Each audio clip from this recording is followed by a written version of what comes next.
Hi folks, welcome back to the kitchen. This is a channel update in this video. Now, I've been out buying some fantastic cuts of meat and I'm going to be doing some interesting stuff with them in the next few videos over the next coming weeks and months. Now, let me go through it. I've got my book with me. I've been planning this video because there's quite a lot I want to update you on what's happening and just to give you an insight into some of the things that I'm going to be doing with these cuts of meat. And I'll also tell you at the end of the video how much these bits of meat cost because they weren't cheap, but they're pretty good quality. So let me tell you what I've got. I bought 3 32-ounce T-bone steaks, and so they're £2 each, and they look absolutely amazing. I'll stick a picture of them up here right now. So I'm thinking of doing a steak challenge, and I'm going to cook one of the steaks on hardwood. I'm going to cook the other one on hardwood charcoal, and I'm going to cook the other one in a frying pan, and I'm going to do a taste test and see what the differences are. So that's the first thing I'm going to do. Now, while I was buying this meat, I also bought an 8 kilogram 5-bone rib roast. Now, this is the sort of thing you see on carveries, but it is ideal for air drying. And that's something that I want to do using my smoke dust dry aging bags. If you're interested in purchasing any of those, we will put a link in the description so that you can have a look at those. Now, these bags are particularly special because they are I would say they're the food equivalent of Gore-Tex, and they allow moisture to permeate through them. They're actually a membrane, they're not a bag, but we do draw a vacuum on them so that they get in contact with the meat. Now, I'm going to be aging this 5 rib roast for around about 60 days, and I'm going to then cut it into individual ribeye steaks with the bone on, so hopefully they will look absolutely amazing. Now, that 8 kilogram piece of meat is huge. I've got a picture of it here for you, and it'd be interesting to know what you would do with that yourself, and let us know in the comments if you've got any particular inspirational ideas for an 8 rib roast. Make a fantastic steak sandwich, I know that. So the next piece of meat that I got is a 2 kilogram beef brisket, and it's just the point, so it doesn't include the flat. And I was thinking, well, you know, I haven't made a pastrami for a very long time, so I fancy making and curing a pastrami. So my recipe includes ground coriander, pepper, paprika, garlic as a seasoning, and I'm also going to be curing it with salt and also sodium nitrite. Now, I know that's quite a controversial thing for some people, curing with sodium nitrite, but it's a recognised cure, and we only use incredibly small amounts. If you've got other methods, let us know what you think in the comments. I will be really interested to hear what you've got to say. So, and the last piece of meat that I purchased was a 6-bone Jacob's Ladder short rib. Now, this is a lovely piece of meat. I love short rib. I just love the way when you cook it low and slow, it sort of shrinks back off the bone and it almost like plumps up, and it should be just fall off the bone tender when it's done. So it's the perfect cut to do low and slow, and that's exactly what I intend to do with this. And I'm not going to do any fancy recipes, unless of course someone drops me some interesting stuff in the comments that sort of inspires me. And I'll come on to leaving comments on the channel in a second, because I've got some interesting stuff about that too. But I'm just gonna simply smoke it with some cherry and some oak.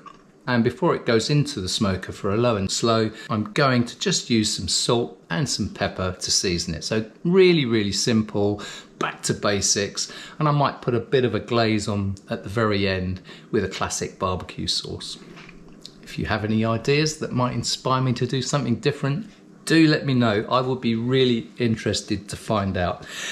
And so that brings me on to my next section. If you do leave me some comments which I think worthy of inspiring me to do something from away from the plans that I've already got, if something inspires me to do something slightly differently, then I've got some giveaways that I will give to what I consider to be the best comments. Now, a few years ago, I did a video on hand-raised pork pies, and who doesn't love a hand-raised pork pie, a traditional pork pie? And to do that, I used a piece of equipment in that called a dolly, and I got a few of these made, one out of oak and one out of beech. And if any of you fancy one of these £1 pork pie dollies, then I will give one of these to the person who leaves me the best comment. Now, obviously that's a bit of a subjective judgment on my part, but there you go. It'd be nice to hear your comments anyway, but I will leave one of these. I will post it worldwide to anyone who wants it, and I will give it to someone who inspires me to do something off plan, shall we say. They've been really nicely made. Now, I had these made by an old wood turner who made me a tabletop smoker, and that tabletop smoker I've been using. There is a video of it on the channel. I'll leave a link in the description. It's a fantastic bit of kit, but I had a bit of material left over, and he very kindly made me some of these, of which I'm going to be giving away. So if you do win one, I'll contact you and let you know. I need to obviously take some details, so we'll set that all up and make it happen. I'm also going to do a Q&A. I want to do a Q&A video because I know I get a lot of questions from people asking me questions about some of the stuff that we do in the videos. Some of the topics that cause quite a lot of discussion, I would say, are about curing and making charcuterie and that kind of thing. That's the sort of thing I'm into. Also food smoking as well, as you can tell by some of the videos, and also a bit of sea fishing too.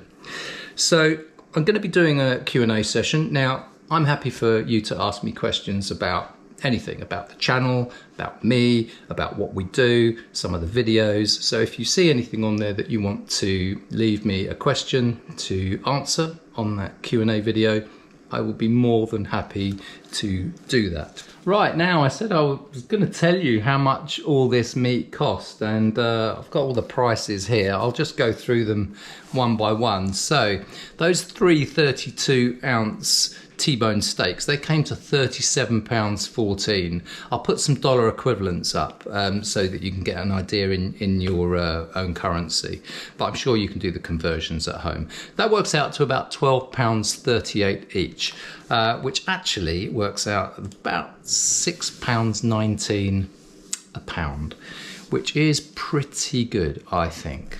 Okay, the 8 kilogram 5-bone rib roast came in at a whopping £125.95. I mean, it is a colossal piece of meat.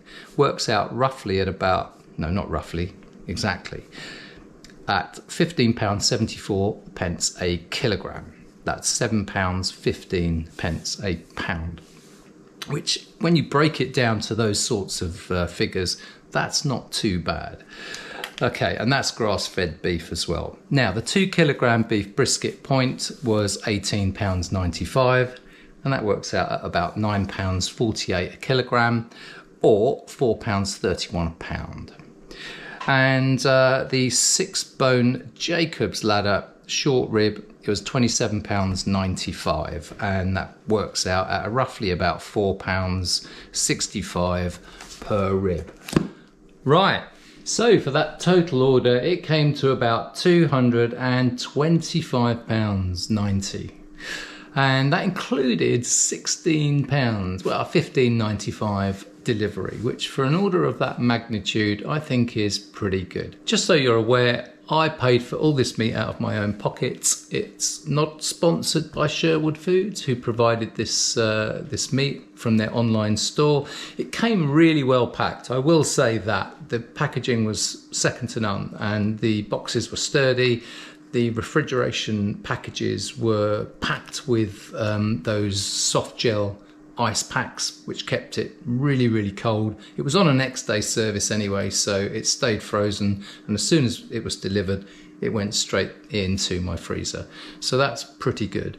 Also, they included some literature to tell me how to recycle the packaging that they sent, which I think is something we're seeing more and more nowadays, and more people are aware of it. Here at Coldsmoking, in our mail order business, we do like to reuse packaging whenever we get materials in. We always try and use that cardboard for packages that we send out from our mail order shop.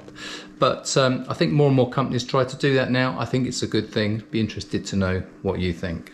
Right, we've also got a Patreon channel. If you want to head over to that, Coldsmoking Digital Cookery School, then you can catch up with some more information about the channel, and I'll be posting more regular updates there going forward.